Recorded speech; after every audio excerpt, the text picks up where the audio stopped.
Ooh, should be nearly there.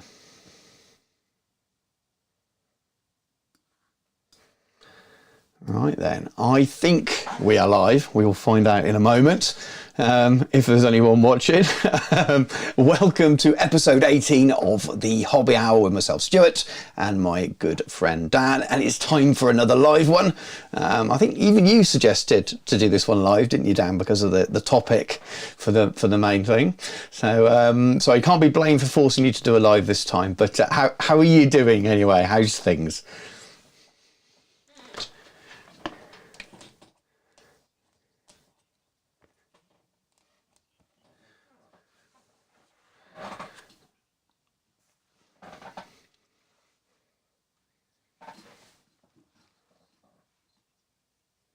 Has it? It's not been sunny here, it's been raining here, but yeah. Yeah, something like I just spotted an ad pop up, so apologies anyone. I think I copied the settings over, and you might get some ads to skip. Apologies, I'd normally add those for the replay afterwards, but because I've copied the settings over, it looks like it might add them in the middle of the stream, so we'll just be talking on in the background, I think. No sound for you. Oh, brilliant. Brilliant. That's just what we need, isn't it? So no one knows what you said. Let's look at the Zoom audio then and find out why that's not working. Well, nothing can be simple ever. Boo, boo, boo.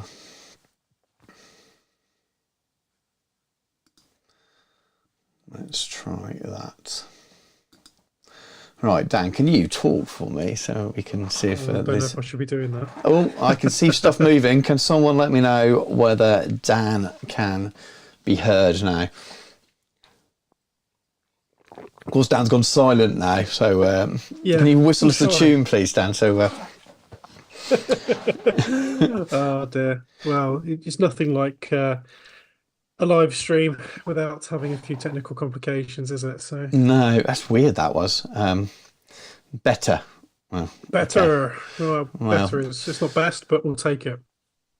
Yeah, better. Well, hopefully they can hear you, because this is the same setup as we used for the last show we did that wasn't live, so we recorded it. So the levels should be exactly the same as they were for the last normal show we did, because we recorded it through OBS. So I have no idea why you wouldn't be. I mean, you're hitting the levels and everything here. So we'll plough on for now. They missed you to sort of. Well, yeah, I'm all right. He's all right, apparently. Any good lip readers out there?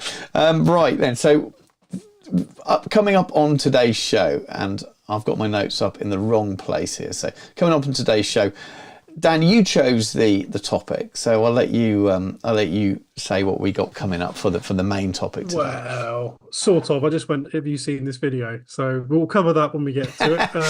And this, yeah. So obviously we'll have a little bit of a chat about us, which we know you all tune in for, and then you all turn off. Then obviously we'll have the news as well as part of that segment, and then the main topic, which is wargaming. We did sort of come off 40k to begin with. Is it still for casuals? So we will get around to covering that. Yeah, inspired by Goobertown Hobbies and Brent's video, which is a really good one, and he's always very calm and collected and puts his thoughts together in a very good way. And it's an interesting video, and I will try and remember to link that. I haven't yet, but I'll link that in the show notes for this afterwards, so if you want to go and check out what inspired the conversation. And Brent's talking mostly about 40k, but we're expanding it because we don't play 40k, but we can kind of follow it a little bit. So what we'll do then, we'll go into the hobby news section. That's a little bit light this time. I haven't got loads of things I wanted to talk about. There's a potential other drama point, but we'll cover that when we get to it. Let me find this bit. There we go. So this is the first bit of news, and we have Bolt Action 3rd edition was announced, and this is quite I knew about that. It's so There's funny. people on the moon. Those spider things they found on Mars know about that. Yeah. Well, I knew about it a few days before Salute because I'm on the Osprey mailing list. And this is where the news got out before Salute anyway. But I'm on the Osprey mailing list because I get review copies of things, and obviously they publish Bolt Action with Warlord Games, and they sent out a memo saying embargo to the 17th, I believe, of April. Bolt Action's coming out in September, and I saw that and thought, I don't think I'm supposed to know this. So I just didn't say anything. I mean, I'm not under any kind of NDA with Osprey, funnily enough. They never asked for one. But I am with Warlord Games. I didn't want to upset Warlord Games, so I just thought this news will come out. Someone else will leak this, and I wasn't wrong. Within a couple of hours, someone had leaked that news in the in one of the Bolt Action Facebook groups. But yeah, I'm not going to go through all the details around it. It looks interesting. I have had an early chat with Warlord, and I'm sure that I will get something or other, maybe from Osprey as well. So I will, when it comes out later in the year, I will cover it a bit, and I'll do some painting and stuff. It's always a game I kind of dabbled around on the periphery with. So that looks cool, bit of fun, and a big thing for some people. For some people, this is their main game, and outside of the Games Workshop bubble, in the historical bubble, like it or loathe it, this is the biggest historical war game out there. Definitely the biggest World War II war game. So it's quite big news away from the GW centric stuff. And then sticking with Warlord Games, this was announced as well, and this was I thought it was quite funny the way they announced this as well. So we have Epic Hail Caesar. This was one of those worst kept secrets as well. Everyone had guessed this was what was coming.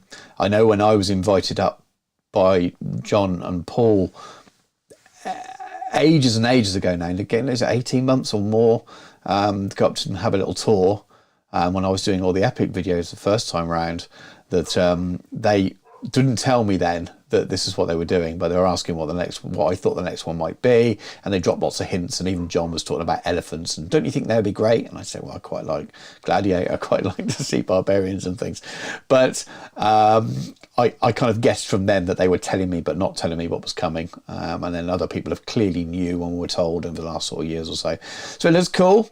I mean, the inventory is the most interesting thing. It's like you've got 3 ranks. I don't know if you've seen this, Dan. You've got 3 ranks on the Epic base rather than 2, and the middle one is just heads, essentially. They kind of click together. You can't see what's on my screen, but you might be able to look. I have on the other one down here. I can see. Admittedly, I was hoping you'd say something after about 20 seconds, because thinking I've got no idea what he's talking about right now.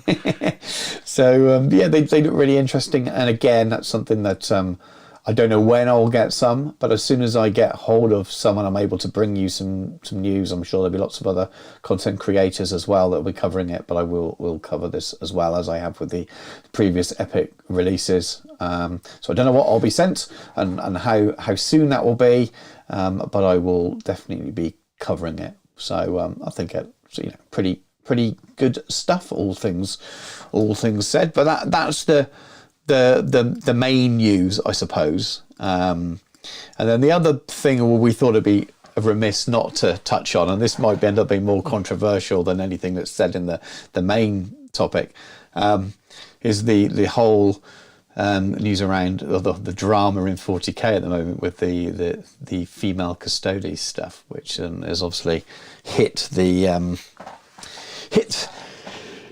forums, hit the groups, hit Reddit, no doubt as well. I haven't ventured that to the depth. Well. Yeah, well, it depends on your perspective on it. I mean, I'm looking in from afar and finding it a mixture of amusing and disappointing, really, the way people behave with these things, regardless of what your thoughts are on it. But so, Dan, do you want to give a rundown for people who don't follow 40k? What has happened, rather than just me talking? Well, for those who don't follow 40k, in the beginning there was the Emperor.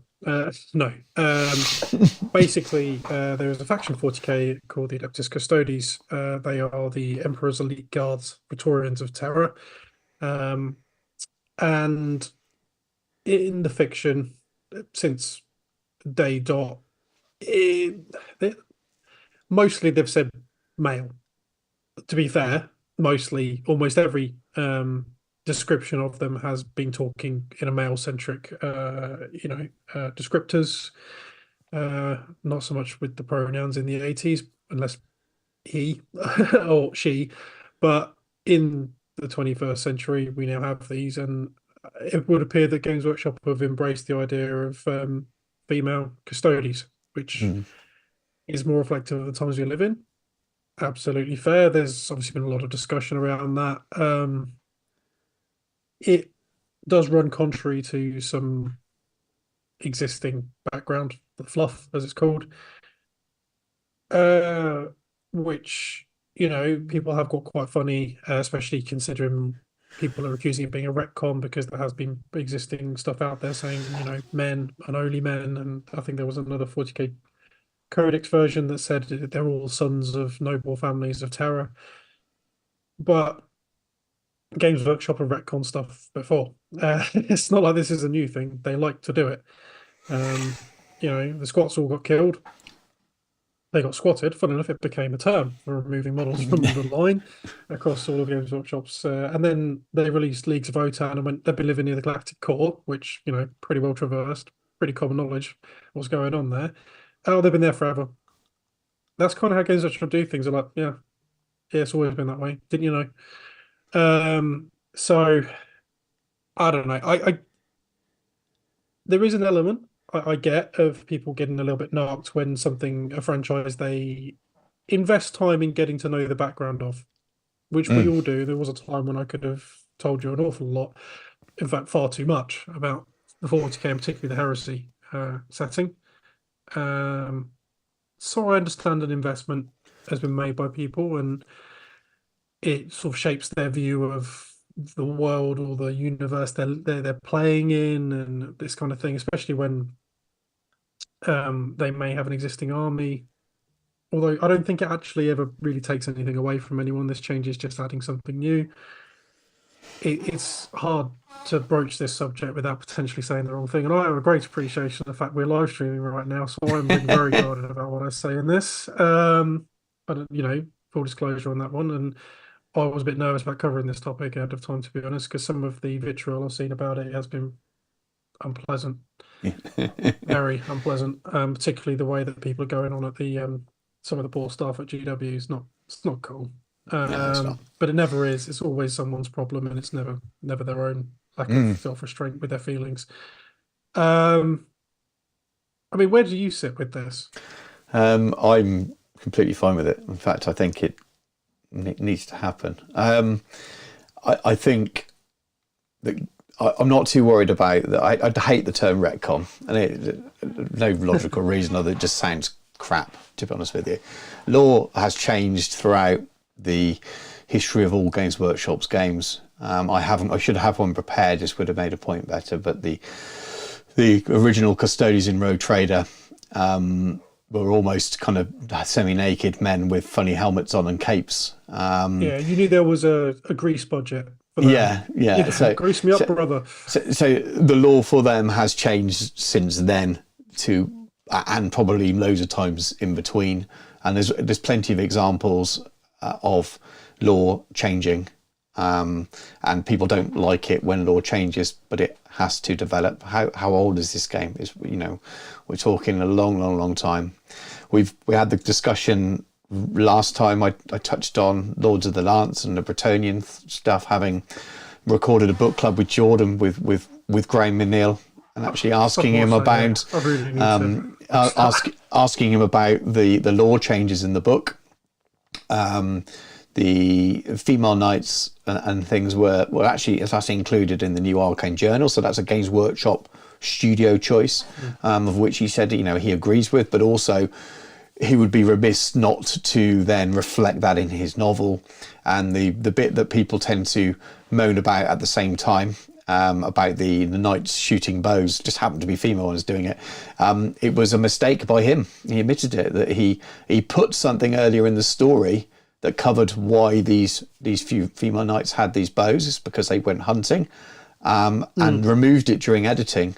And so these bows got used in battle because they had them at a necessity, which for me, I think if you can't tell a story, and if you have to be so rigid to law in a story that there could never be, if we pretend it's historical and a certain unit didn't use a certain weapon, but you can't imagine an instance where on one occasion there was an outlier, I think that's what it is. So I think that's the way that part was meant. But anyway, that's just an example around law changing. But the point I was getting to there was, up until that book and the Arcane Journal for Bretonnians, it's been over 20 years since law was last written for the Bretonnians. And that's just an example of the length of time. And I appreciate that Custodes have had a lot more law written about them in recent years. First of all, through the expansion of them through the Horus Heresy series of novels and the game. And then after that, they become a 40k army, a playable army as well. So there's books for that. So I appreciate people will see the change. I just think that companies should reflect the time that the current rules are written in. What they're not doing is telling you that half of them are women, that you must have female ones. There's a female character mentioned in some lore in an army book. That's it. That's the extent of it at the moment. And we make what we want of our games. And if you don't want to put any female heads, you don't have to put unhelmeted heads on your troops if you don't want to. They can be. I don't even think of them as gendered. My miniatures, to be honest with you, they are toys. The other point, I suppose, which is slightly lore based, that with posthumans, when they're genetically engineered, is there anything left of their real gender anyway? They're all Ken dolls. They are all Ken dolls. They might be Action Man with blue plastic pants under there. They might be the earlier versions when it was just moulded nothingness, showing my age. But I don't think it actually really matters a whole deal to what they would do either. And now, I would like to see, I'm going to put my hand up and say, I'd like to see the next Space Marines Codex will be no doubt the launch in 2 years' time of 40k 11th edition.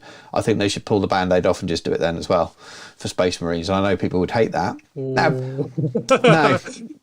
this is why it's not included on, this is why this episode isn't about this. This is about something else. We're not going to get too drawn into it. Personally, would be happy if they did. They're going to have to do it at some point, and they will do it. So why don't they just do it? But if I could choose, and it's not up to me, if I could choose, I would say make it a modern law change. Make it a Belisarius Call, who's, if anyone doesn't know, was kind of the architect of the Primaris armor and that mark of Marine.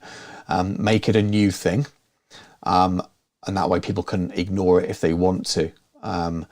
I think, well, I hope, I don't want to speak for non-males, but I would imagine that non-male gamers who would like to see female representation more balanced in the games would probably be happy with that. I'm going to make a massive assumption. If you're not, you're watching this, let me, I'm interested. I don't personally. I don't think. It's comments. Yeah, but people can watch it back as well, and I hope people do. Oh yeah.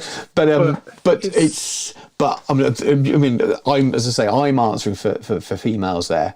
I don't think they have to. I don't feel they would need to go back and say, actually, half the Marines for the whole Horus Heresy were female as well. I don't think they need to do that. I think they can do it subtly, and I hope that's the route they take, because I think you can keep more people happy that way. But ultimately, I'm not going to lose any sleep either way. I just think it's very sad the way people react to it. Well, I think the law supports it. The Imperium is now on full war footing because I can't remember, there's a big red slash across the galaxy, and there's Imperium Nihilus and Nihilus, however you want to put it, and then there's the good Imperium where everything's unicorn farts and rainbows. I don't know what it is. And basically there's not enough men, women, bipeds, whatever to go around.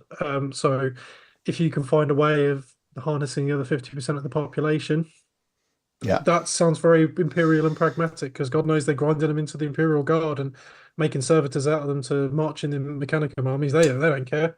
Exactly. Don't care. Here's a gun, crack on. It's it is supported in there. I think people are being slightly disingenuous. I think there is a segment of the population who are very much going under the cloak of that, and they should just admit they don't like girls. They don't want girls in their space.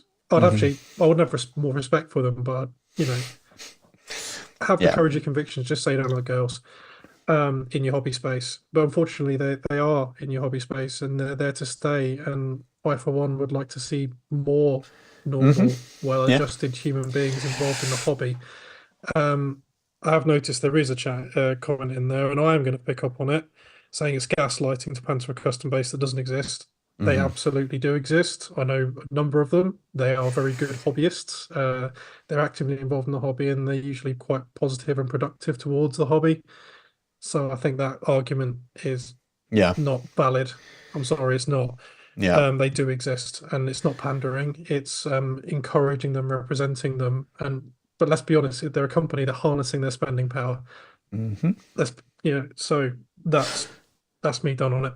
Yeah. And just to further your point, I think there, like you said, I think there's an ideal opportunity, law-wise, in modern 40k to make that a region for it, rather than to go back and, people say retcon, change things to make it a newer edition. It makes sense, and I hope they do it that way. And I think I'm not bothered either way. people who feel like, and I know I mentioned their name, but the person who says the gaslighting, they're going to think that anyway, and they're entitled to their opinion. But yeah, I don't hold to that at all anyway. I think that's nonsense. We both have female friends who are gamers. Yes, there's a lot lesser than men, but doesn't mean that they shouldn't be represented. I think that'll change. I hope so. It needs to come in at grassroots, and you know, if you've got all of the 8-year-old girls, generally it's 8-year-old boys who get into the hobby. At least when we started, generally we both started quite young, and a lot of people have that story. 8, 9 years old, saw a goblin in the window. Yeah, What are those girls out there who do too? Because they're not, you know, these days they're not told to just shut up and have a doll. They're encouraged to be themselves, and I think that's fantastic. So that means in 20 years' time, you've got fantastic. You know, I really want to see a female Slayer Sword winner. I think it'd be fantastic for us. Yeah, well, there's no definitely reason not to suggest that. There's some incredible female painters out there. Then there's definitely people good enough already. They're probably just not entering at the moment. Right then, so that's all we got to say on it, really. I think I just thought it'd be interesting to at least mention it. And again, please express your comments. I'm open to listening to all views as long as you keep it respectful. Stick them in the comments. Let's have a little look at what other people have said. So Bicker City, hello mate, how's it going? Thanks for joining us. Talking about bolt action, saying it's long overdue. As a sort of very, very irregular bolt action player, I haven't seen the earlier editions that much, but it's been 8 years, and it has amused me, Dan. You'll recognise some of the behaviour in the bolt action groups, Dan, from certain GW games. There's been a real mix. So up until the announcement, everything that Warlord Game announced, every time Warlord Games announced a new epic range, there'd be people in the comments saying, "Where's bolt action version 3 coming out? When's it coming out?" When Octa and Panzer was announced, same thing, especially because it's World War II. Oh, disappointed. I thought this was going to be bolt action version 3. Guess what? Now it's announced. Oh, I'm not buying that. That's ridiculous. They're just like Games Workshop. They are bringing out new rules. Dan, it's been 8 years. 8 years since the last edition, and there's people complaining. And then all of the Forces books. Send me models? Yeah, all of the Forces books as well. As far as I'm aware, I think there's only one that came in second edition as well. So someone will be able to tell me that in the comments. But so these people that are complaining that it's happening too quickly, well, yeah. Anyway, that's my opinion on that one. I think it's 8 years. It's overdue in modern times. I think they've been incredibly restrained for a game that was their absolute standout flagship game of theirs, and probably still is. But I think Epic has come along and given them something else really strong as well, and really pushed Black Powder. But they really, they could have brought out another edition 4 years ago easily and rode on the back of the popularity. This could be a version 4, even 5's announcement now if they wanted to drive it from a purely commercial base, but they haven't done that. They've stuck with the rules. And then people who play it a lot tell me that the FAQs now are so bloated because of the age of the game that this is needed anyway. So it seems like a really positive thing, and I'm looking forward to. I'm hoping. I don't know if anyone from Warlord's watching. I don't know what they planning to send me, because I'm a painter, they tend to send me things to paint. But I love the starter set. Whatever, if there's a 2-player starter set, whatever it is, I'd love it, because I'd love to paint it and try it with Jacob. And you know, and maybe report on that. So if anyone from Warlord is watching, that's what I'd like. But maybe I should just speak to the contacts I have. But yeah, I think it's a good thing. So yeah, definitely overdue. Just dropped into the chat. he's come to. He's wanted to see us marking his home. Hello, Brent. Nice to see you. You've missed the brief discussion about the Custodes stuff.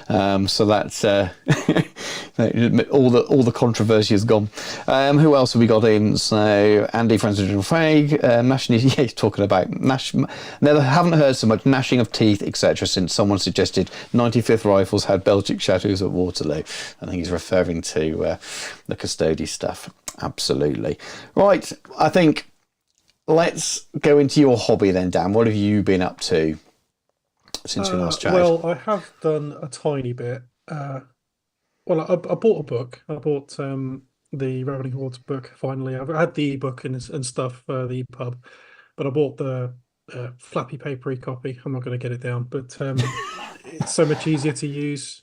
The ebooks are useful, etc. But yeah, it's I do prefer looking at armies and planning my armies and stuff, writing armies from paper books. Maybe that's my dirty Luddite nature. I'm the other way around. Mine just all my paper books just sit on the shelf, keeping nice, and I prefer to use the digital, especially when it's all hyperlinked now and you can hit in the index and it flicks to the page and stuff. Yeah, it's pretty clever. It's just there's something nice about just sitting there with you sit on the sofa and you spread the books out. And I mean, I appreciate it's harder for you. You have two children trying to jump on the sofa and what's this, what's that? But it's it's for me the worst thing's going to happen is the cat's going to sit on it. She's generally not so bothered these days. I said sit. No, so I got that, and then I don't know if you've shown a picture of it. Yeah, I'm trying not to spend my entire time looking at what we did 20 seconds ago on my iPad, to be honest with you. But I've been painting up Thorson Stoutmead. Still working on that for a friend. As I said, it's been earlier on. It's been quite a busy week. Obviously, people missed that; they didn't hear me. So I've generally been a bit knackered, and I don't really want to do my best painting when I'm really tired. But I've done a bit. It looks awesome. It looks really awesome. Yeah. It's been up. I put. So yeah, he's been working through him. It's a nice model. It's a really nice model, in fact. It's nice to paint something different. I have absolutely no intention of playing Blood Bowl ever. So it's quite nice to paint the odd model here and there, and it's nice to still to have a reason to do it. I do want to get started on my Chaos Warriors. Actually, that's one thing I've done. Where's my? Come on. This. Oh yes. This is my prototype for my. I can pop an image on the screen. Actually, Dan, I saved that from our chat the other day. So I've just popped an image on the screen as well. So you've made your own movement trays, and they look absolutely gorgeous. So this is all plasticard, pretty much. It's like what do they call it? Trim pieces, fascia, whatever they want to call it. Profile. That's it. Profile pieces. It's sort of quarter pipe, 4 mil. Per facing, and then it's 1.5 mil plasticard. It's 2. What's stacked on top of each other, because it works out easier to cut and stuff than using 3 mil. Right, and it makes means sense. that I can just drill one. Yeah. You've got the gives other it more stability. Perfect. So I've countersunk magnets into it. So this will sit flat into my A case, and then I've used sanded it down and used milliput. Yeah. And then it's got a metallic sheet in the top. So the models will be magnetized. The models will magnetize into this, and then this whole thing magnetized into the tray. And even with all the materials and stuff, it's still cheaper than the GW ones. Yeah, oh, well, that doesn't surprise me in the slightest. I just Well, order no. it. I just use it. I just order MDF ones. And it's a lot easier. But I haven't got the patience to do what you've done there, and it wouldn't be anywhere near as neat. And it's to have a movement trade as a piece of art. It almost looks like a picture frame or something. It's very, very cool. I really love it, Dan. Well, I need to Really, do really cool. 3 more. So I know this is kind of a proof of concept, so the others will be a lot easier to do. I had to buy myself a new set square because I was just using sort of triangles and stuff and metal rules, but I needed a decent set square to get the good angles on it. Yeah. And I want to get a new knife because I've been doing it with an X-Acto, and it's a bit of a pain, especially the cutting the profile. So I've got a decent Stanley now, so that'll make it a little bit easier. Cool. So yeah, I need to do the other bits, and then I'm still debating because actually there was I don't know if you saw the armies from the recent Warhammer World event. There was one chap with the Chaos Warrior army. Actually, I think it was Chaos Warriors, or it might have been Wood Elves, one of the two. He had his skirmishing cavalry on individual like movement trays. So their profile was similar, and they were raised up, so they were the same height as the rest of the units. And I quite like it, although the idea of making that many of these makes me want to cry. So I'll have them on a horse. But I'm toying with the idea, maybe. Okay. Of making something similar, because it won't necessarily be a 4mm profile around the edge of that. It'll start to get quite big. Maybe something similar, just to raise it up so it's the same height and give it a trim. I don't know. Yeah, it's cool. I haven't seen any pictures of the armies. Has that been shared on the Warhammer World Facebook page? I follow Steve Wren on I Twitter, do. whatever it's called now. Yeah, I do as well, but might have just He posted them. I want to say Sunday morning, right. or Sunday afternoon. I think he posted. There's like a roll of them. I don't know if they've gone onto the Warhammer World, because normally they appear on the Warhammer World Facebook on like Tuesday or whatever. Yeah, I'll have a look. I'll look them out. Yeah, I've looked at a lot of the army lists on Best Coast Pairings, but I haven't actually. I looked at the run. Pretty high elf army on there. I don't know who actually won Best Painted, if I'm honest with you, but no, I know who. I can see who was top of the event, but I didn't. Well, in terms of the standard win scorings.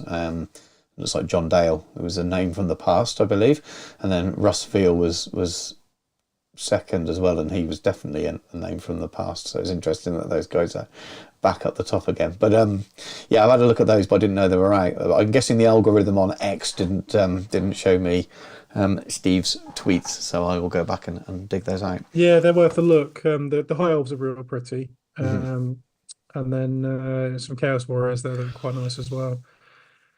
So I'm gonna definitely have to get my finger out and get painted and make sure they're really, really pretty if I want to go for Best Painted in the future. I think today or yesterday they put out, there's tickets on the 6th of May for an event back end of August. Okay. 31st of August, 1st September. They announced there's going to be another Warhammer World event, and I'm really tempted to see if I can make that one. Is that up to 2,000? Is it? I didn't check that bit. I was at work, so it just popped up in my email. So I thought, right, keep an eye on that. I think it depends how much terrain they've made. So watching the Square Based podcast this week, and I'm pretty sure that Rob had spoken to Steve, and I think that they were capped because of the amount of terrain that they have for Old Wood at the moment. And apparently, and this I don't know where he got this from, but it makes sense, all of the old fantasy terrain ended up going to the US when they opened their gaming centre because they didn't think they'd need it anymore. Yeah. And then obviously the Old World comes back and they're like, we haven't got any stuff. So they're in the process now of trying to get themselves back up to speed. But I think it was capped to 60 players because they only had 30 tables worth of terrain. And if you saw some of the pictures of it, it's absolutely fine, but it looks like airbrushed hills rather than flocked or anything like that. It looks quite kind of basic at the moment, and they got a small team working there, probably working extremely hard trying to get that kind of build up that backlog of stuff. Jay recently, so I'm guessing he's very busy. Been busy, but it's interesting, and I think really encouraging that they've taken the time to limit the number of, because they could have sold more tickets and used AOS terrain or something, but they haven't done that. They've kept the integrity of the game system, and they're just going back and trying to build this old terrain. So I think that's a good sign that they're doing it well. But it doesn't surprise me. Doesn't surprise me It at all. was kind of sad though, only seeing 9 armies.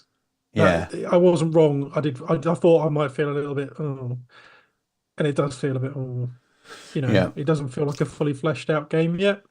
yeah, I know it is, and I know that, there's plenty of opportunity for people, and even within the army factions and stuff, to make things your own, etc. But it's always nice when you see a more full sort of deck of participants. yeah, Like at Middle Earth events, there's a million more factions under the sun, and then you got your legendary legions, and then 40k. How many armies are there now? 50 million of the blooming things. So yeah, yeah, yeah. True. uh, it looked like fun, and I am tempted to see May 6th. The tickets go on sale, so It's I more would. about whether I can. It'll be a conversation after we finish doing this, because the rest of the viewers and people watching this back on replay will not need to hear us talk about it. But I'll have a look at my calendar and see how that works. It's going to be in the kids' summer Yeah, holidays, which is it's the becomes more week difficult. after the bank holiday, Which is good. Works out 'cause I'm at a wedding on the bank holiday, so Which is good, because if it's a bank holiday weekend, I've got no hope, because my wife will definitely be working. I'll be with the kids, but I'll have a look at it, because if I can, I'll definitely have I'll have some dwarves ready very soon, as we'll come on to, but I will definitely have an army ready, so it could be fun to go to for sure. But yeah, I have concerns about my availability, but it's fair. but I'm going to look further into it. Obviously, it'll make incredibly bad viewing for us to sit on our phones reading the thing, but I'm going to check it out afterwards as well and see what's going on, and then see how much to paint I'd need. Because I'm going to pop into my local GW hopefully tomorrow. It's got half day before I go get tattooed. And order my Dark Oath box if it's yes, still available. Which while I you're think it explaining is. what you've been up to, I'm going to have a look. I So think what have it's you been still up to, Stu? available. The last time so what have I been up to? I think I recorded the latest book club, which isn't out yet, with Jordan, and it was Route 666, was the first of the Yeah, I saw you Dark doing Future that. books, which is really interesting, because that was the one book out of that whole series that I had as a teen, or read as a teen anyway. It was quite interesting discussing whether it lived up to, because my memories of it were I loved it. It was quite interesting reading the stories again and remembering some and not others. Still there. Yeah, oh yeah, it's still available. So someone's going to have a slap wrist, aren't they? We're nearly, what, 6 days in? And Wow. Well, yeah, someone over forecast. I also noticed if you click on the old world section of Warhammer Community, both the teaser and the launch weekend articles are in the old world section as well. So someone's obviously tagged that in as well. So that's interesting. Why is that a mistake on Warhammer Community's part? Is that a look, you can buy this for Warhammer and use it in Warhammer the old world as well?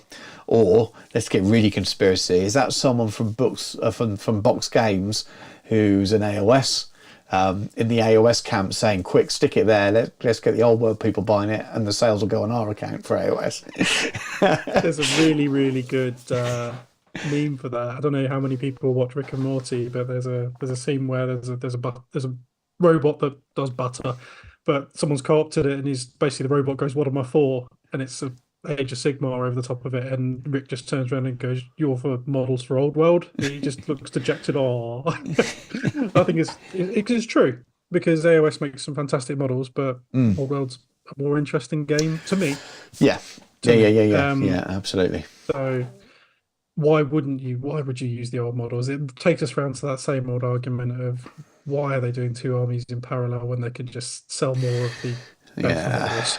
I don't mind as much more if they could keep everything in stock. But while they're struggling so much that people can't get the stuff they need to play the games, it does seem even more crazy that you're doubling up on certain ranges. But I think someone I noticed in the Facebook groups that the giant they released, the weird giant that no one remember ever existed, for the Orcs and Goblins, is now showing us stocks while stocks last, rather than just temporarily out of stock.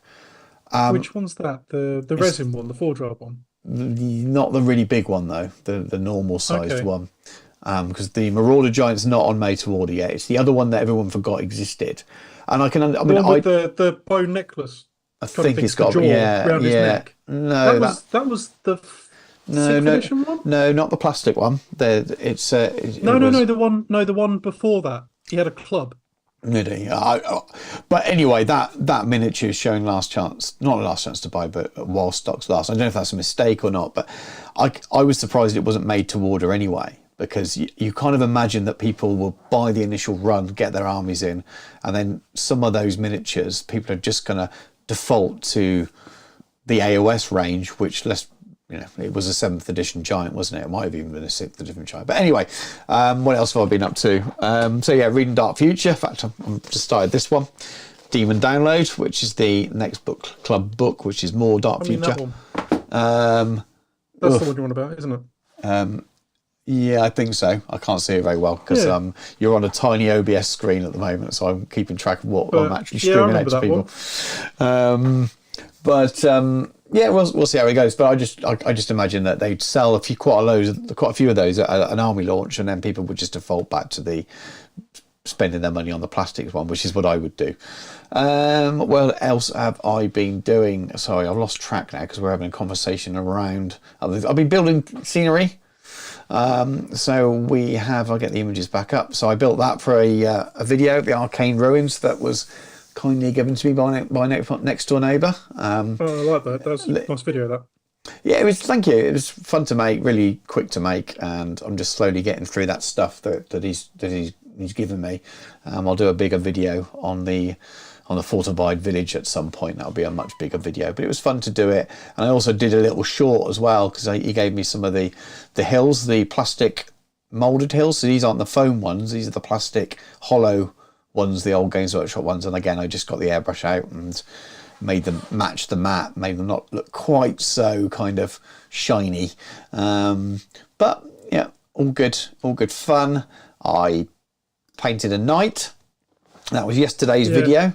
Finally got around. I only did one because by the time I got hold of them, I'm in the middle of doing other stuff at the moment, which is a shame. But these were definitely the model I was most excited for from pre-launch, and they are lovely. They are big though, Dan. Bloody hell, they're really big. I knew they were big, but I didn't realise how big they were. I thought that they would be the same. Do you reckon they will go on to the old knight bodies for the mounted, the Grail Knights and stuff? I think the helmets and stuff will be fine, which is what you need really, the helmets and little bits. But I've not got a picture to show, but it's taller than the questing knight, the new one, the Forge World one. The resin one. Yeah, I've heard it's taller than that. I knew it was going to be bigger than the regular men at arms, and that kind of works because these are big guys in big suits of armour. I know they wouldn't necessarily be taller, but you can kind of get away with it a little bit. But he's a bit bigger than that. So yeah, it's full AOS size. This is full modern Games Workshop. So beautiful sculpts. Interesting that they didn't kind of make it the same size as the other thing. But I had fun painting it anyway. Have you seen The King, the Netflix one with Chalamet? Yes. And obviously when they step up on foot, they're big lads. So maybe it works, I don't know. They are in that film, but that's not probably the best example. I mean, I like the film, but the flying horses do. But it's not really.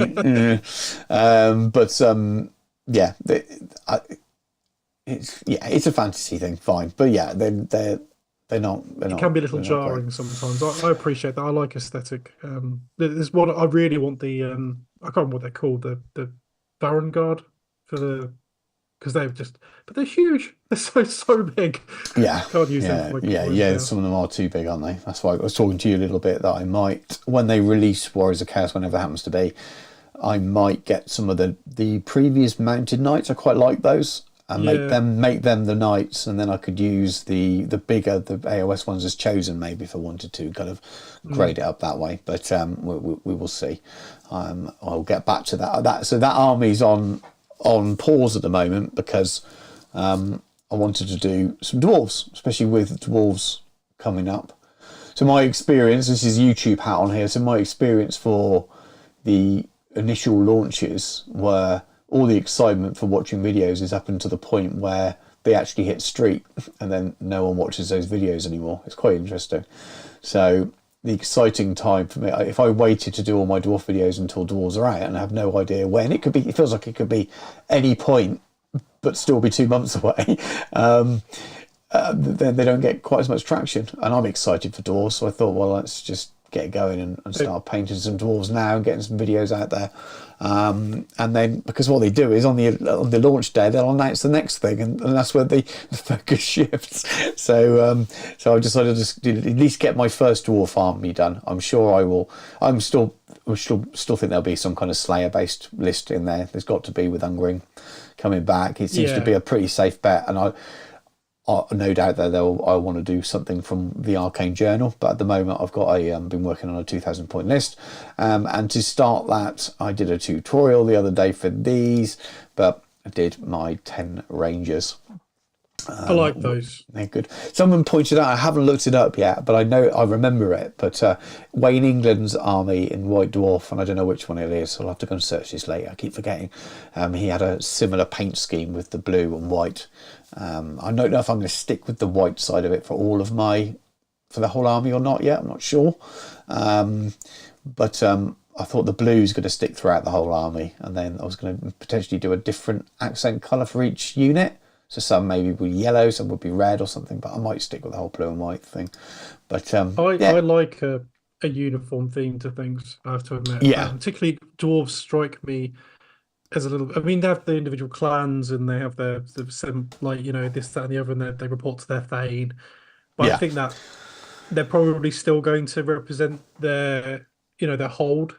Yeah, I agree, and that's where the blue would come in. Is whether I might. The other thing is, there's not. I mean, at the moment I am painting. I haven't got a picture, but I'm working through for a video as well all of my Longbeards and all of my hammers, and they are the new plastics for now until I decide. They're nice, those. I quite like them. I was unsure about them, and I've said on this show before I was unsure about them, and I've worked out that if you leave the little shoulder pads off them, they're all separate, completely separate. If you leave the shoulder pads off them, it makes them look a little bit older because chainmail goes all the way up to the top. So I like them much better. They are nice, actually. I had in my head I didn't like them, but I think it's nothing wrong with the studio paint scheme, but they've really picked out all the gold and all the shoulder pads on, and I preferred the older sculpts. But having working on them now, they're really simple to paint as well. So they're 90% metals. So that, there's little left. So I should be in the position the time we hit the end of the month, I will have my 2 main units done and all of my Iron Drakes done as well. So I've got to update my monthly hobby pledge again, because my pledge isn't going to change much. It was the 2 big units and an organ gun, but the organ gun's going to be part of a video coming up, so I can't paint it yet, so I'm just switching them out for my 2 units of Iron Drakes, so I'm painting more models essentially, but by the end of the month I'm pretty confident that I'll have my Longbeards and my Hammerers done and 2 units of Iron Drakes, which is pretty much all of the bodies on the ground, especially with those Rangers. I think that afterwards that leaves me 10 Quarrelers, and then we're on to characters and war machines. So I will be sitting there waiting for the King on Shield to release, basically, that box set. Need that. I've got a couple of gyrocopters to paint as well for my initial 2,000 point list.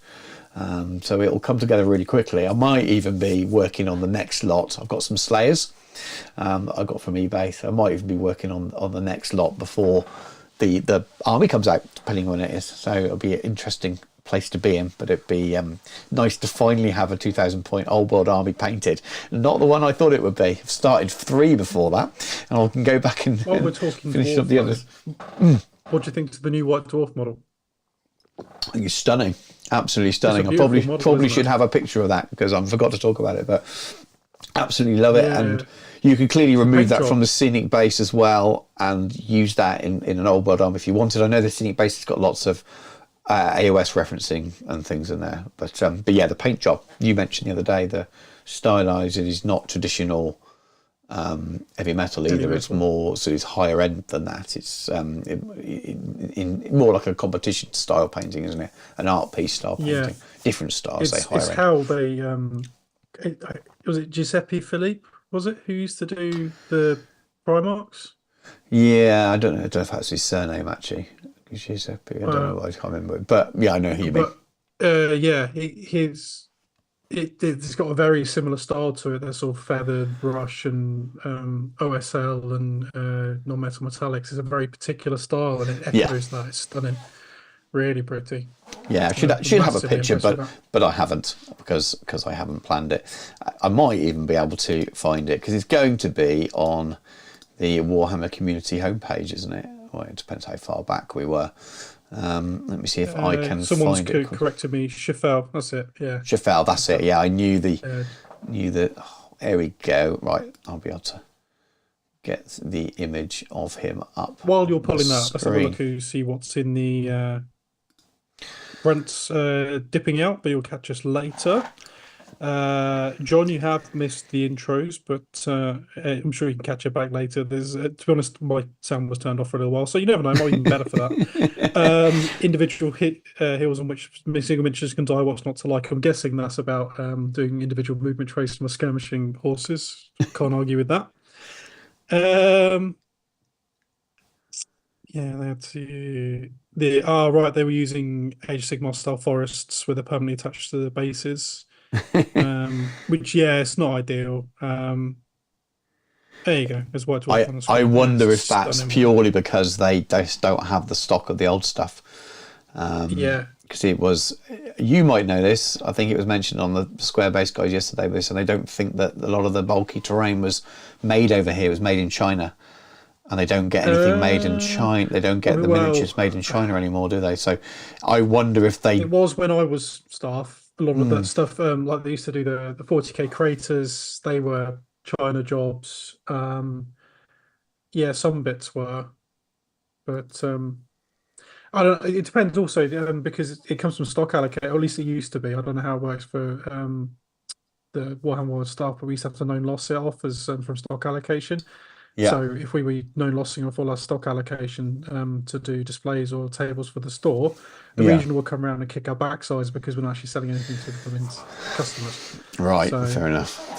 Yeah, I don't know. It's a long time ago. I reckon, I have a feeling that maybe they don't have stock of it yet. And maybe it'll be something that comes back, maybe it won't be, but they don't have the stock to do it. But it is what it is, I suppose. So I popped the image up. I had it up for a couple of minutes or so down so people could see what we're talking about if they didn't know. And what else? I played a game with Jacob. It's my first 2,000 point game of Old World properly, and the tech run out isn't really proper, I suppose, because with my 9-year-old. But things are what they are. But I ran my dwarves against his orcs and goblins, which took us about a week to play slowly, grab a turn here and there. But it was good fun. It was good fun, it was a good win for the dwarves, shall we say. I tried to help him a lot, but he doesn't. He's quite stubborn.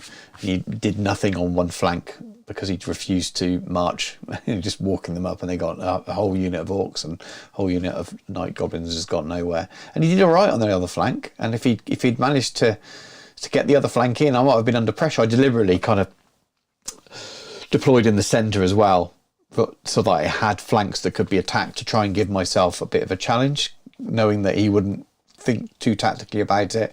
But my rangers were very good, very, very good. They got rid of both his war machines and some trolls, so very, very good. His stone thrower was extremely good. I kept sharing pictures with you, Dan. His first three rolls with his stone thrower were direct hits. He took out one of my gyrocopters straight away, and he said, "I'm going to go for that." Are you sure you want to go for that? You don't want to go for the middle of a big unit or something, or along my lines? Nope. Like, oh, he's going to waste his shot here on a gyrocopter. He's just going to scatter off. Hit. Oh, take it off. So, and then his third shot with it, he ended up damaging the other one. Didn't completely take it off. So he did very well with that. But it was a good fun game. I'm learning about the units and what they do, rather than in terms of how the army will perform in general, because it's hard against someone younger who's not going to give you a competitive game. But we didn't play it for a competitive game. We played it for fun. It was mostly unpainted stuff, but it was good. And then other than that, I've been planning some bits, and I'll just tease at the moment. But I recently had Gotrek and Felix miniatures arrive from eBay. They are currently soaking into MySo. And I've been rereading some Gotrek and Felix again, in particular this one here. Yeah, I think it's the best one. Really, really good. And then the tease is a little project that it's going to be a multi-video project, not all just me, but the tease will be, if I go back to the images, I also recently picked up those rule books. So for those of you who are painting away and listening to this, no, it's the Warhammer Quest rule books. So there we go, tease over. But I've got a bit of a fun project involving all of those things coming to the channel in the future. Over the summer it will be. But other than that, I think that's nearly it. And I got one more image here. It's a question for people, this, and for you, Dan, but you're not going to see this for a few seconds. I didn't know this was a thing. So what's on the screen now, Dan, what you're going to see in a couple of moments, is a Citadel game board, but not the Realm of Battle. It looks like it was made out of 6 segmented pieces, like a big jigsaw puzzle. Yeah, I remember that. Yeah. So, what was it called, and when was it out, and why did I completely miss it? Basically, I want one. I want one to do what I did with my mat. I don't think I've actually seen one in real life. Okay. But I do remember it. I do remember it being a thing. I just wonder if it was only sold in different countries or something, but it looks like the typical Citadel grass you're going to get on all your hills and things, which I'm using at the moment. But my mat will, because I painted it and because it's a grass sort of railway mat, it's going to wear away very quickly through gaming. I just thought I'd love one of those, as long as it was in decent enough condition, to do the same kind of thing as I've done already, get the airbrush out, etc., add some texture, but I thought it might have a little bit more life and the grass wouldn't rub off. But anyway, I just didn't even know it was a thing. I thought that looked quite cool. I just wonder why they disappeared and came out with that awful Realm of Battle, which looked good, but wasn't great for gaming. The stuff slid off hills. I was so excited about Realm of Battle as well. I had one. So I loved it. But when you kind of think about it, how hard it was to set up if you used it at home on a kitchen table, so you had to use all the stupid clips to hold it together. If you had a big table to put it on, if you fitted it in a frame, it was fine. But then everything slid off the hills, and the deafening sound of dice rolling on it was, well, still fills me with shudders now. But anyway, that was that. So let's we're not really going to take a break, are we? Because we're not going anywhere. I'm used to doing it in non-live modes. So let's have a little look in the chat, and then after that we'll get on to our main topic of the day. I mean, you're getting a bit of a paste in about doing your hobby horn change. Well, as I've said before, the hobby pledge is about you having a goal that you're competing against yourself. I'm actually increasing the model count there, so I don't feel too guilty. But I know John's teasing me because he did yourself at a handicap, mate. John's teasing me because I announced my change mid-month, and he's like, "Oh, brilliant! Can we do this? Because I'm going to do the same." Dwarven flank marches and speed catches most people out. Right. Shall we get on and get to the main topic, Dan? So I'm going to let you intro this then, as you refused to at the beginning, but it turns out it was a good thing because your mic wasn't switched on or whatever it was. So on to our main topic. Is Warhammer still for casual players? You come up with the idea for the chat, so I'll let you run in. Okay, well, where this all came from is, fun enough, Brent Goobertown Hobbies, who popped into our chat earlier, he released a video probably about a month ago now, which, as Stu said, he's going to link in the show notes when we finish up.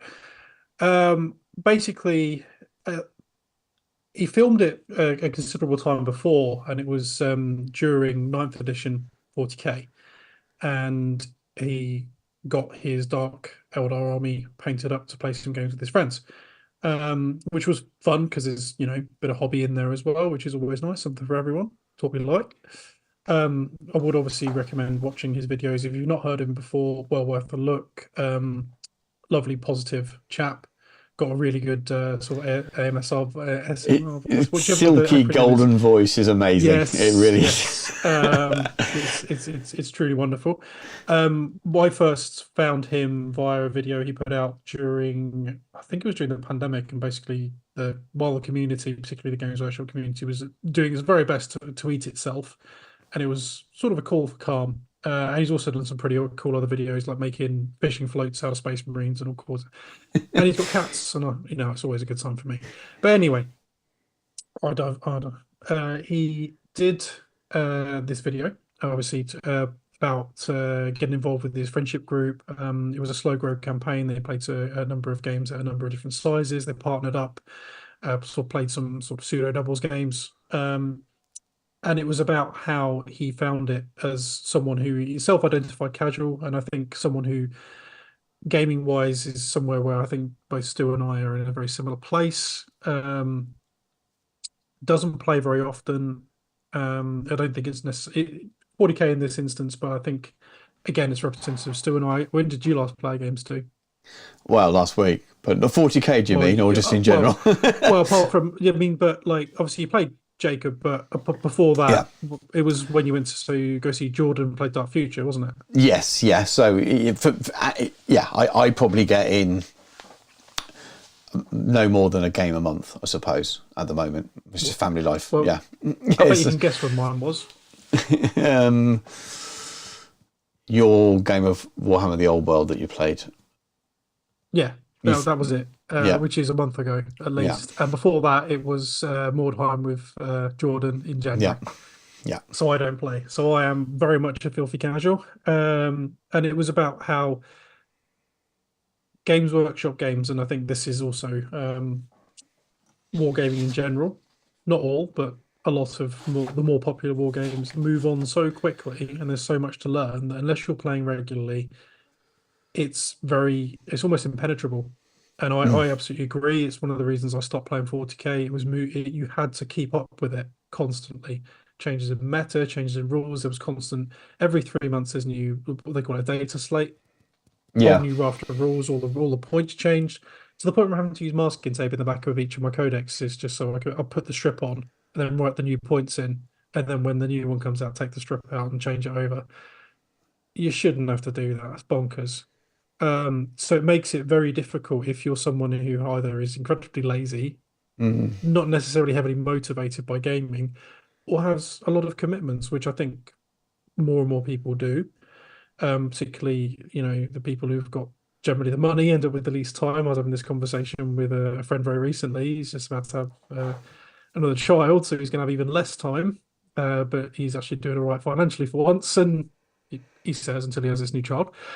So he's got all the time, all the money in the world, but no time. And I'm kind of in a similar position. I could buy more models than I ever could in my lifetime. I just haven't got any time to paint this thing. So therefore, I don't have any time to game really. So it makes it very difficult when you do go to game. Every game feels like a learning game. And if you don't understand the meta, unless you've got a very key understanding about what you're doing, which actually he does allude to. I was trying not to spoil this too much because I think the video is worth watching and standing on its own 2 feet without my preamble on it. It can be very easy to be demoralized by people playing the game in which it's currently being played by the zeitgeist. You can find yourself, if you're not playing in that fashion because you're not keeping up with it, you'll either get spanked or you're both going to something expecting a different type of game and you potentially leave unhappy. And considering if you're not playing very often, that time is precious, you don't want to waste it. So I guess what that did is trigger, I immediately said to you, have you watched this? Go watch it. And then you did, I think a couple of weeks later, didn't you? Because you're quite busy. Yeah. We both thought it would be a good idea to bring up here. So yeah, I mean, I've certainly found that with 40k, it's the principal reason actually I don't play it anymore because it got quite popular amongst my immediate friendship group. I bought this was right at the back end of 8th, beginning of 9th, and obviously the big 9th came out during COVID, so I had more time. So I painted up quite a large Sister Battle army. So my mates were playing it, but some of us play more than others, and the game just kept on moving on at a speed that I wasn't prepared to try and keep up with. There's constantly rules changes. There was constantly, I couldn't keep up with all the stratagems. I barely could keep up with what was in my own codex, let alone all the other codexes, which you need to know how the interactions work. Otherwise, the whole game very much seems like a big game of gotcha, and that's slightly Yeah. unpleasant, if I'm honest. So I stopped, and I think I tried to get back into Heresy, and then I found out it was just moving too quickly. I couldn't keep up with that either because I didn't have the time to invest in it. Lord of the Rings, because it's barely changed really in any time whatsoever. And generally none of the FAQ changes are so sweeping that it massively derails a game. It's one turn they go, oh, fair enough. Yeah. That I can keep up with. And hopefully the old world won't be changing constantly either. But then again, it's rank and flank. If I lose a bit, I don't care. But if it requires a lot of effort for me to constantly keep up with the meta, I just can't do it anymore. I just can't. And I'll say this as someone who doesn't have that many responsibilities beyond my work. God knows what it's like if you've got kids and a wife and everything else. Yeah. I don't know how anyone manages it really. And it's actually interesting parallels because I was reading an article recently about video gaming and people saying that, what adults need is beautiful, engrossing, but reasonably simple, not too long games, because the only people who've got time for these massive sprawling epics like Baldur's Gate 3 are kids and teenagers, because no one else has got the time for it. Everyone's designing adult games to be these long, massive, sprawling jobs, whereas really what they want is Crash Bandicoot. So it kind of almost seems in a similar vein for me. I think the small pickup games, things I can play quite quickly. I mean, I really wish I was into Blood Bowl because I think that could be something quite easy to play. That's why I'm looking at things like Warcry, and when we were playing Mordheim, that was good because it's quick. Yeah. Playing big full-size games that constantly evolve and change according to this meta and constantly getting rules updates, I just can't do anymore. Yeah. Yeah. I suppose, I mean, something like Warcry, the number of factions that are involved in that now, you could have a similar problem. You've got less of your own rules to remember maybe, but in terms of gotcha interactions, because you haven't kept up with all the other opponents, you could be a similar thing. I think it's worth just very briefly touching on his video a little bit more, just to give people the context of it. And so essentially his video is a video within a video in some ways. He started to make a video about a friendly league that he was doing with a group of friends, playing in the garages, that kind of thing. I don't think it's at a club. And then he started the beautiful armies, and he's talking about painting and what he's building. But he didn't release the video because he felt it was too negative at the time, because the experience he had was frustrating for him. And he talks about how that he's always struggled to kind of get on with 40k in this example, and that remembering all of the kind of the granularity of the rules and things can be difficult when you only play occasionally. And I think that was his experience with this, is that he was playing the game in a certain way, in a very, very super casual kind of way, where he wasn't maximizing his tactics, wasn't keeping stuff in cover in turn one. He was crunched up. He wanted it to look good, wanted to look nice on the table. And I think his opponents were clearly friends. And it looks like it was a very casual, friendly atmosphere, but they were playing, I would guess, and it doesn't say in the video, but they're playing more towards the standard rules. They maybe played a little bit more, and it sounded like he kind of had a poor playing experience because his stuff got killed pretty quickly because they were just playing the game. And it sounds like they were playing slightly different games in that sense, and that's just down to the individuals, I suppose. So that's what it came down to, and his question was, can you play this casually? And I think where it goes for me then is about defining what casual is, and that's the biggest problem. So I think at the heart, he is absolutely right. It's very difficult to play 40k, and I will add in any of the other Games Workshop systems, if I'm honest with you. Definitely Age of Sigmar, Old World will be the same because of the sheer number of factions and interactions. Basically everything, even Middle Earth, to be honest with you, if you play with people who do keep up with the meta, you're going to get stuck, even if the core game doesn't change that much. If you play it very casually, and this is where watching his video will really come to it. If you play extremely casually and it's about getting nice painted miniatures on the table and just hanging out with your friends, and the person on the other side of the table is having a friendly game, but they're also trying to win, you could still come unstuck. And this is where that sliding scale of what is a casual player for me comes in. Because I definitely play casualty. My brain is not switched on to being good with rules. I'm a painter. I'm a dreamer. I'm a daydreamer. I talked about this a lot. I struggle to remember rules. We haven't played Middle Earth for ages, have we, Dan? I'd have to reread the rules now because my way my brain works, and I'll get it very quickly. It would be like riding a bike, but still, if I just turned up with my army, I'll be like, oh wait, where were we again? And I'm like that with all things. So I probably have a lot in common with Brent there in many ways, that I struggle to remember all of those interactions and things. Where we may differ a little bit is that I may have, whether I liked it or not, gone, well, I'm going to deploy these in a certain way because I know they're going to get shot off or something or other.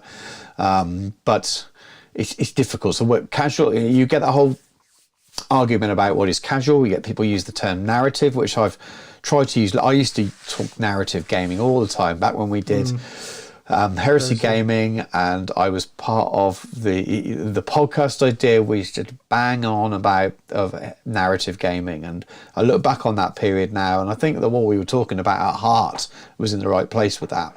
But it meant nothing really. You can be a competitive gamer who really enjoys narrative. You can be a narrative gamer, if you're going to use that label, who just still wants to go and beat face and picks hard armies. And I don't think there is a kind of, this is a competitive game, this is a narrative game. It's all about the agreement you have with the people you play against, and finding the right kind of gamers in a group who game the same way as you do. So it wouldn't have been Brent's fault, and they are his friends that he games with.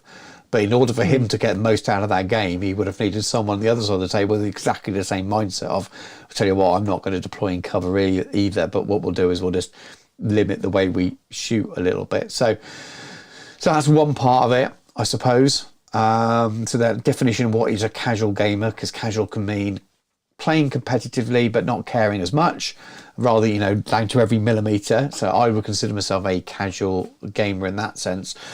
But there's also people that want to go full on narrative. They will write a name for every single one of their miniatures, and they want to tell a story and almost RPG it in a certain level.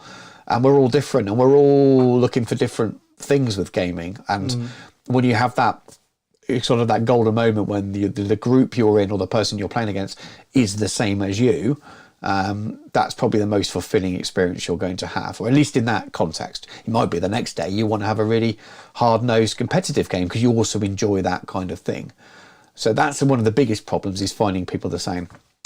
The complexity of Games Workshop games will be a problem for people like Brent and me, because I really have to work hard at making myself read the rules and really think about it. So if I went to an old world event now, I could just about remember my own rules probably with them in front of me, and I would get there'll be lots of gotchas, things that some of the army lists I've not even read yet. So in that sense, I struggle with those kind of things, and being a more casual, where I fit on that sliding scale, I don't know where, but being more casual will catch me out. So can you be a casual player? Yes. Are you going to struggle a lot of the time? Absolutely. I think you are going to struggle, and a simplified rule system like one-page rules might alleviate that to a certain extent, especially if you play so few and far between. Outside of Games Workshop, I imagine a lot of games it's going to be exactly the same. It was for Privateer Press, for War Machine, absolutely. That's to the max with that kind of thing. But a historical game like Black Powder, there are a few special rules, but there's not many. And that is much easier to play if you use the phrase beer and pretzels again, because that's a bit of a misnomer, isn't it? But that's much easier to play without having to think too much about interactions. It's more about stats and rules and rolling dice. So that's simplified. So there are rule sets out there that work for that kind of, we're just here pushing models across a table a bit more. And Games Workshop and Age of Sigmar and Middle-earth Strategy Battle Game and the Old World and all of Games Workshop's current games and their style probably don't lend to that quite as much, unless you're gaming with people who are in exactly that same mindset as you. But just before to add to that a little bit, and this is kind of branching out a little bit, just before we came along, we were talking about this. We were probably a minute late because we were starting to talk about this. So I Have Horus podcast, a heresy podcast based in Australia. They were been around for years. They do an awful lot for the heresy community. I'm still in one of the Facebook groups, and Tim, who's the main guy from the I Have Horus podcast, shared some pages from something called Warhammer, so that any of you that follow Old World at the moment may have seen it. And Warhammer is a blog, and they collect loads of stats through all of the online pairing systems, so Best Coast pairings and all of those. They collect all the stats and they're publishing them at the moment, and it's all about win rates and most effective units and things like that. And it's probably a bit early to gain too much from those. Some people will find it not interesting at all. I've got a passing interest in it. I think it's there if you want to look at it. Tim shared it, and I like Tim. I'll be honest. I liked him. I've been on a big podcast thing. We did like a thing for raising money for charity. Spoke with Tim loads before, but Tim shared this to his group and clearly doesn't like it, which is cool. And it's like, what is it? I won't use the words he used, just to say it was very typically Australian. But Tim shared it to his podcast Facebook page saying, why are they doing this stuff, blah, blah, blah. And it kind of moved into why do we have to have competitive gaming, because he's very much from that narrative school of thought. And I thought it's probably a bit too much in the reaction to it. And my outlook is, if you don't like competitive X game, whatever it happens to be, so if you don't like the idea of competitive Old World, then don't have to play it. Go out there and do what he does. Basically, he does narrative events and narrative focused content for Heresy. He could do the same for Old World, and he probably will do. That, I think, is the positive way to approach it, rather than focusing on the bits you don't like about the game. Go and find a way to enjoy the game with other like-minded people. So that would be the approach. I'm using it as an example. I agree to a point. I think there is a larger, particularly within GW, focus on having the rules, interactions, and FAQs and erratas and stuff driven heavily by the competitive community. The fact that they even have something nowadays called Meta Watch, suggests, fair enough, cater to segments of your audience. Absolutely fine. A lot of people since day dot have enjoyed competitive gaming. I remember that Jervis did an article on that, about that kind of thing, and it was never what was intended, but people enjoyed it, and that's fine. It's why AOS first got points, blah blah blah. But I think sometimes it bears a slightly overwhelming weight of the discourse, and it makes decisions for the entire player base if they wish to play with the most recent officially sanctioned version of the rules. I've brought this up a number of times, but the Vanquishers of the Necromancer, the competitive community didn't like the fact you cast magic in combat, even though in the film they blatantly do it. So now, I mean, obviously at home in my own games, I can play using the original version of the rules, play narratively. If I want to have Saruman casting Sorcerer's Blast straight into Ring Race face in combat, absolutely no problem. But I do like there is a part of me that thinks, why are we always changing things for the people who play at the sharpest edge? It is the narrowest point of the wedge, and it determines everything. I mean, you've got to try and cater for everyone, but I just wish we didn't all have to dance to that tune. Yeah, And I make no bones about it. A competitive gaming is no longer for me. I used to very much enjoy it, and then I realized it made me an utterly unpleasant person to be around when I was playing that way. So I have no desire whatsoever to be that person anymore. Yeah. I don't like who it makes me. I don't like what it makes the games. Um, to each their own. I just don't want any part in it, and I just wish there was a bit more discourse in it. And because it drives that, it means we're getting these data sheets and data slates every quarter. I mean, yeah, Yeah. the cynic in me says they can charge 30 quid for it. Haha. But um, it does frustrate me a little bit that it's driving the game along at a pace that means that, as I see a casual gamer, as someone who engages with it on a casual level, i.e., they can't spend all their time involved in this hobby because they have other things to do, other things they want to do. Hmm. And that's how I view being a casual. It's nothing to do with narrative or competitive or anything else, although I think Yeah. that in I itself agree. affects I agree. the whole part. It's about the fact that I cannot casually engage in something like a pickup video game or something. I Hmm. can't just pick it up and play it for 20 minutes and put it down again. There are games out there like that, and there's some games I've very much enjoyed like that. Um, but because it's pushing this need to constantly tweak based on what the feedback is from the competitive community, it does push the game further away Hmm. to be casually engaged with, which, you have to ask, who is that putting off? I Yeah. mean, there will be people who engage with other aspects of the hobby. We're painters, so we're not bothered to a point. But what happens if you're not really bothered about the painting? You just like the opportunity to have something you can play with a mate every so often, but your mate is well into the meta. Yeah.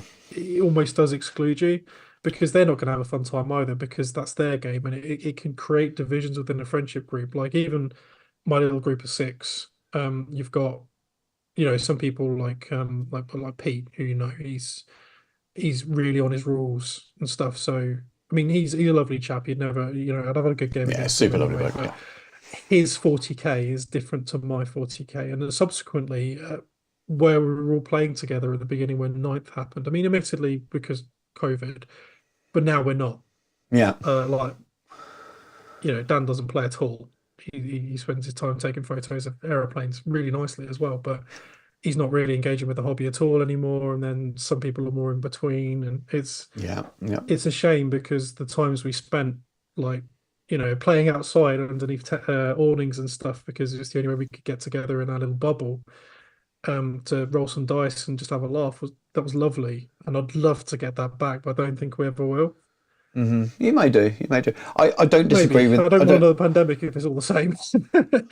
No, no. I don't disagree with anything you've said there. I think there's a few things. So it links very nicely to what I was getting to, and I was talking about with Tim in that post. I won't mention the name of the person who replied as well and drag them into anything, but not that there's anything to drag them into. But basically, they replied to that post that Tim did in the Eye of Horus, just saying that it's let's not get in that camp of competitive stroke and narrative-y gamers, because he had great games there and his experience. And I kind of, this is my current theory, is that you're just as likely to have a bad game at a club, at a narrative event, or at a competitive event, because it's down to the individual and their approach to where they are with gaming, rather than whether the idea of the game is to try and win on paper. Because I think everyone always tries to nearly always tries to win at a war game to a certain level.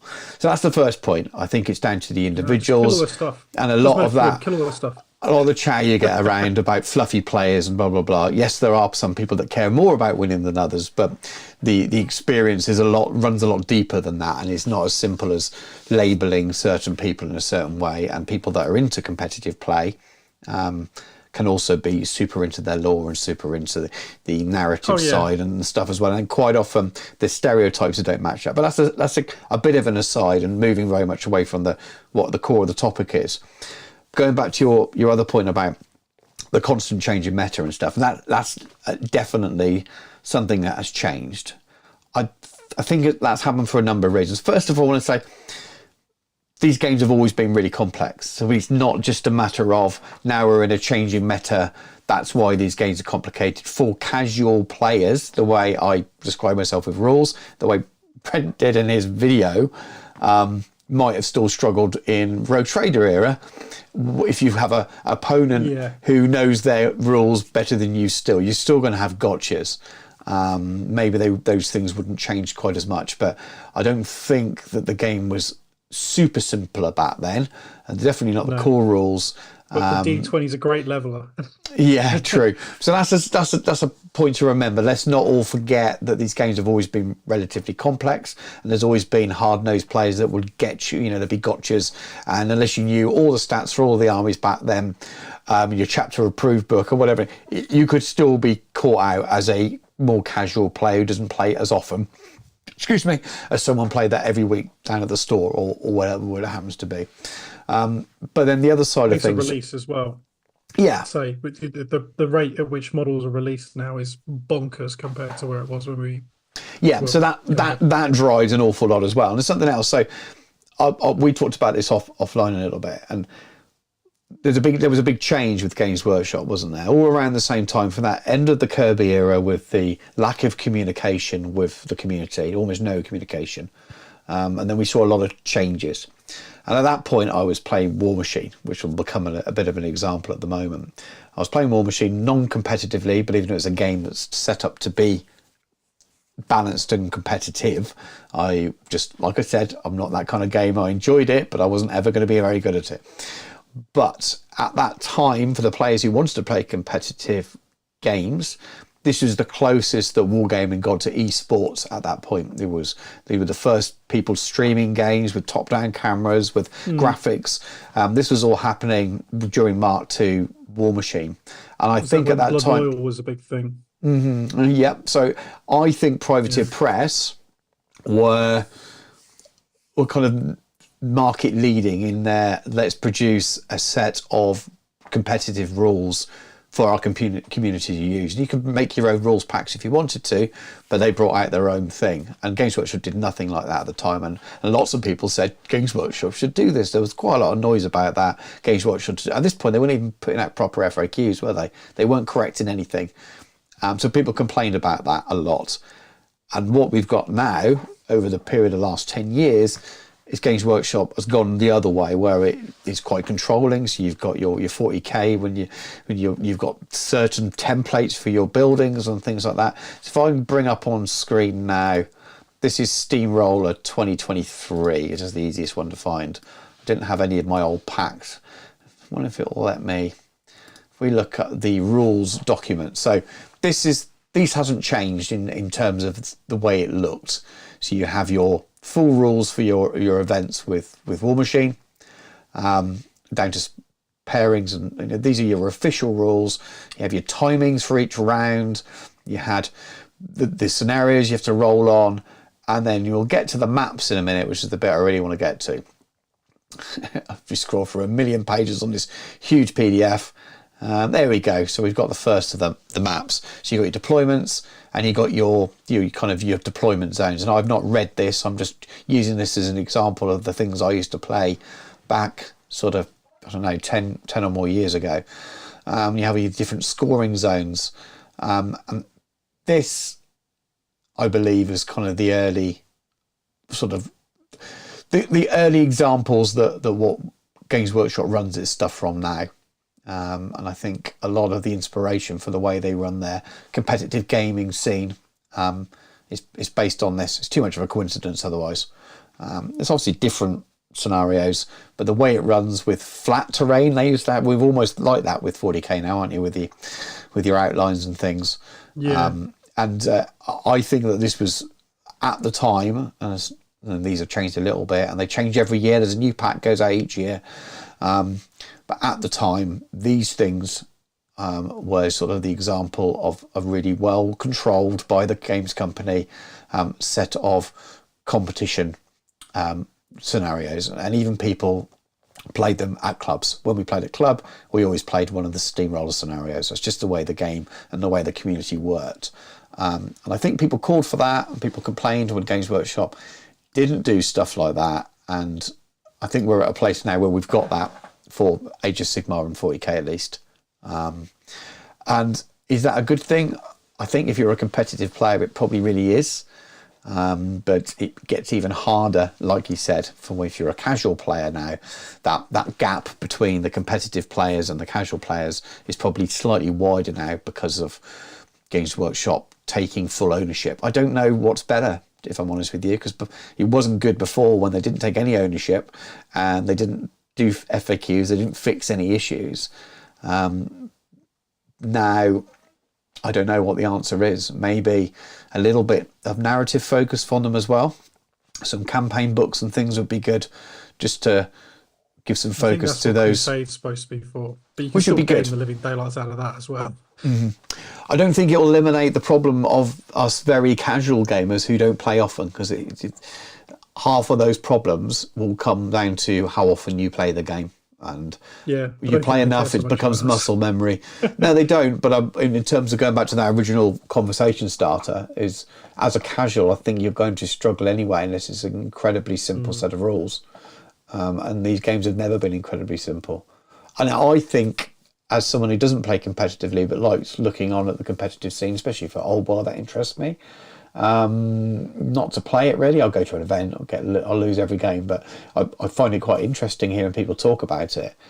I'm just never going to be good enough to compete or have the time to focus on trying to get good at it. But I think Games Workshop taking an active involvement in these things is actually a positive thing. I think I wouldn't want to see them stop doing it. I'd like to see them maybe tone it down a little bit. It's a little bit of a shame that you've got clear bases to all your 40k terrain now, but they've got to match a certain footprint.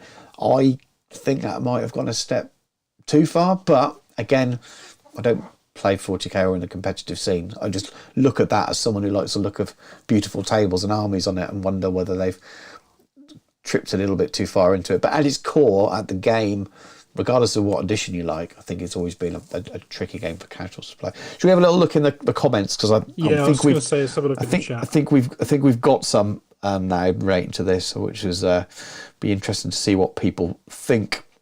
Let's get past a bit about the terrain stuff. Alan saying you didn't see that, or only had the plastic one. John binned his plastic hills because the stuff slid off.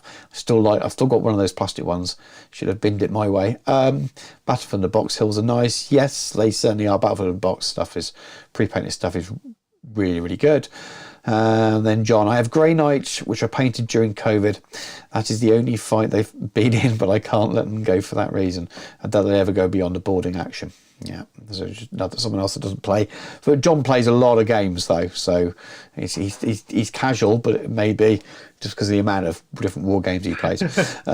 Free Guild Joe, I'm pushing 50 and I rejoined the hobby 2 years ago. I collected and painted an AOS army and started playing in my local game store, but I could simply not keep up with the tsunami of new battle tomes. I can understand. Yep. You've got to, I think, to get really you've almost got to pick a game, haven't you? And even then you might struggle. You've got to have a lot of free time. It's definitely a younger man's game to keep up with that kind of thing. Like I said, I still maintain you can play any of these games casually, but you need to find like-minded individuals who are in the same situation as you are, so that when you get together at a table, there isn't that mismatch. And there are people out there, but it's harder to find. And if you go to your local club, really sorry for people who live. I mean, Brent, he's in the US, and we're both lucky. We're within 2 hours of Warhammer World. Yeah, we're in the UK. It's got a very big wargaming community. I mean, even for non-GW games, we have a lot. I do feel a little bit more sorry for people who live in Australia. I mean, they just get a really rough deal with gaming in general, don't they? Bless them. They do price-wise, yeah. Yeah, but everything kind of sucks for them, bless them. All your miniatures, if you leave them in the back of your car, they'll melt. I don't know. I listen to a lot of Australian podcasts and things. I love the... they have some very strong small communities, but they're all based pretty much in Melbourne. They can be. There's enough knocking around. I think they seem to do okay. Yes, interstate is a big travelling thing, but people still do it. But they do. The games do thrive there. They do have good event sizes. I think trying to find your tribe, if you're already taking a niche part of a niche game, Yeah, it may well be.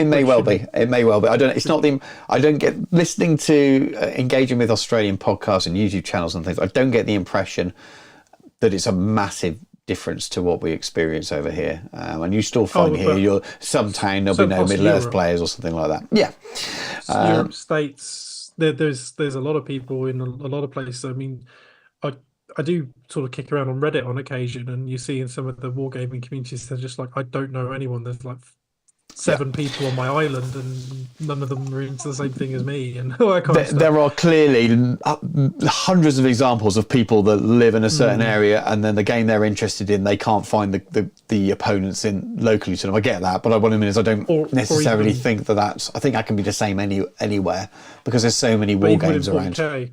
They're like, oh, there's a little local group, but they're all really hyper competitive, and I just want to go and put models. Yeah, well, that I think is a potential problem. I think finding opponents is probably not the hardest thing, especially for 40k and Age of Sigmar. But yeah, finding the right kind of people, you're more likely to find them online. But let's be honest, sometimes if you're casual, if you are a casual and you're suffering in that way, sometimes that's fine. Because who am I most likely to game with at the moment? Meeting up with you, meeting up with Jordan at Warhammer World. And that's partly why I got rid of my 3D printed dwarves, because I thought, well, when am I going to do most of my gaming? Here or at Warhammer World? Well, if I have my 3D printed ones, I can't take them to Warhammer World. And that's why I went with GW stuff for it. If I was playing at a local club more, then I might have gone down a different route. So I think there are routes. If it's a game you love enough, you can usually find a solution. But if there are alternatives to that game that you like just as much, sometimes the alternatives might be a better solution for people.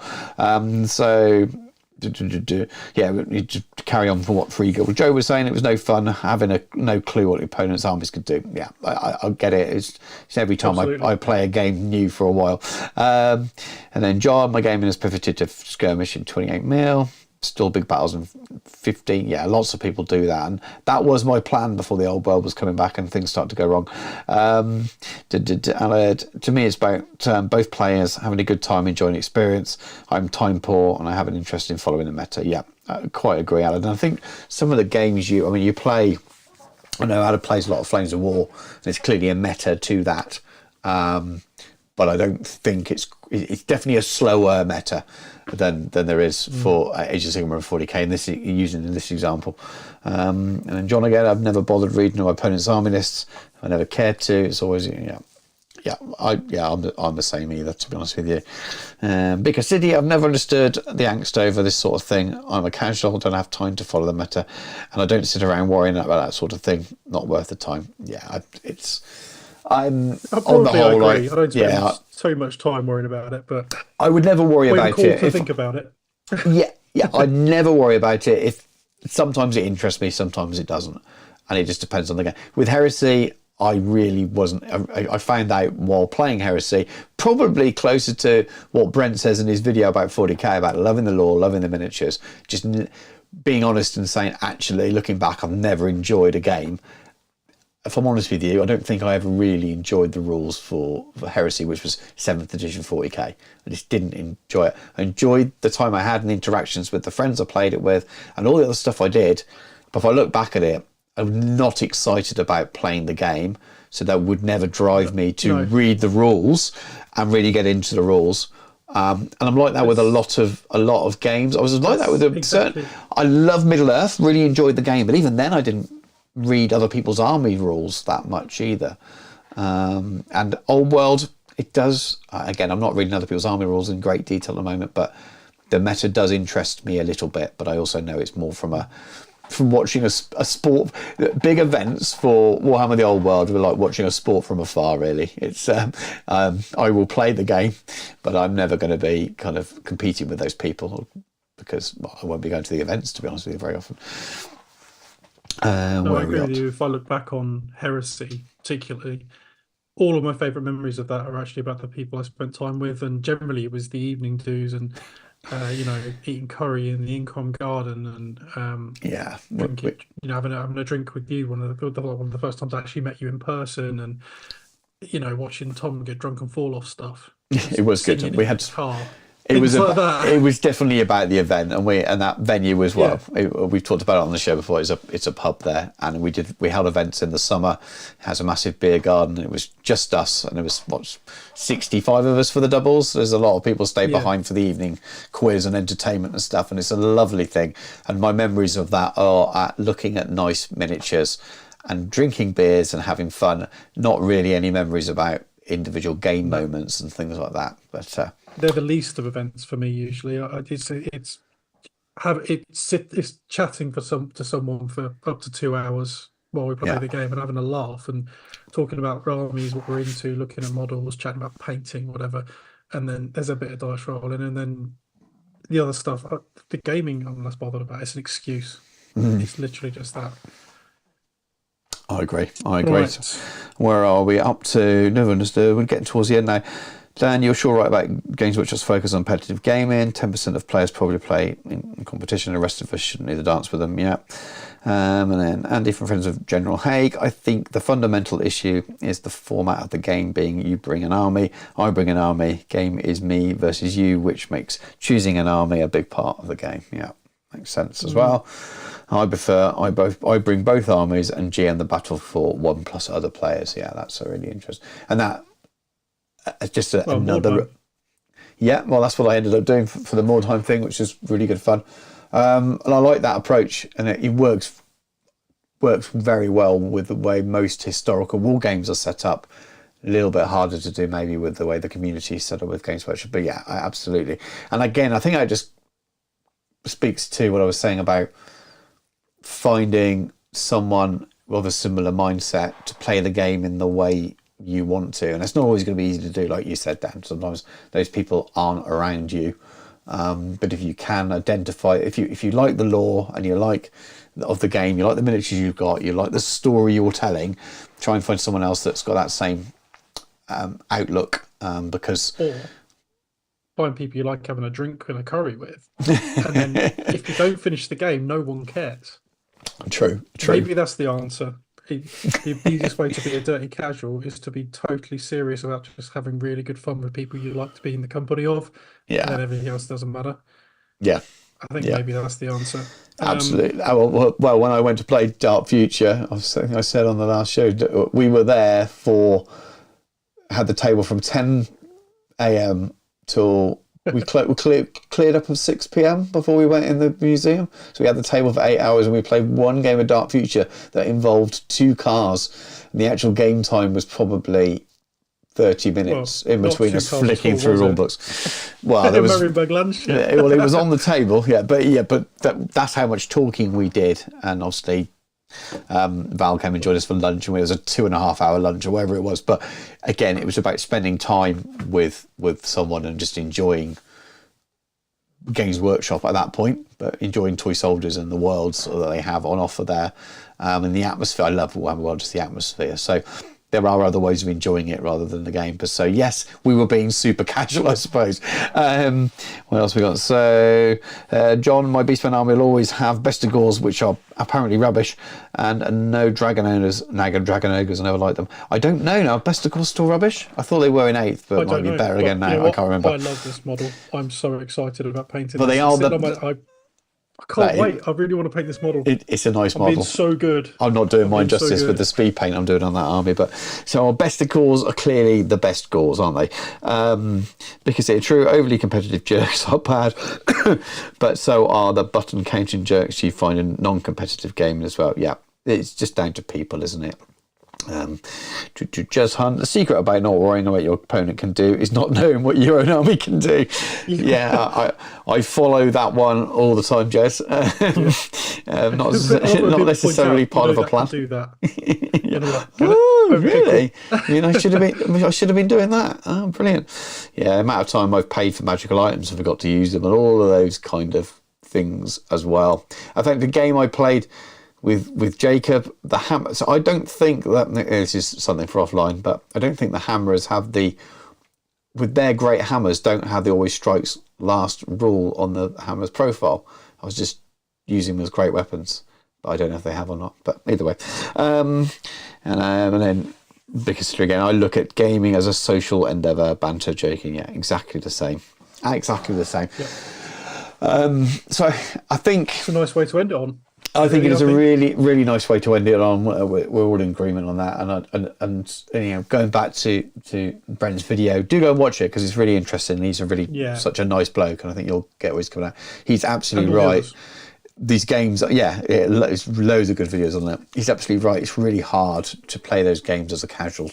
Can you still? I believe you can still, but you need to find someone who's got a similar mindset to you. Otherwise, you will come up against that negative game experience that you can get when an army's mismatched. And the armies might not be mismatched. It might just be your knowledge level is mismatched with your opponent.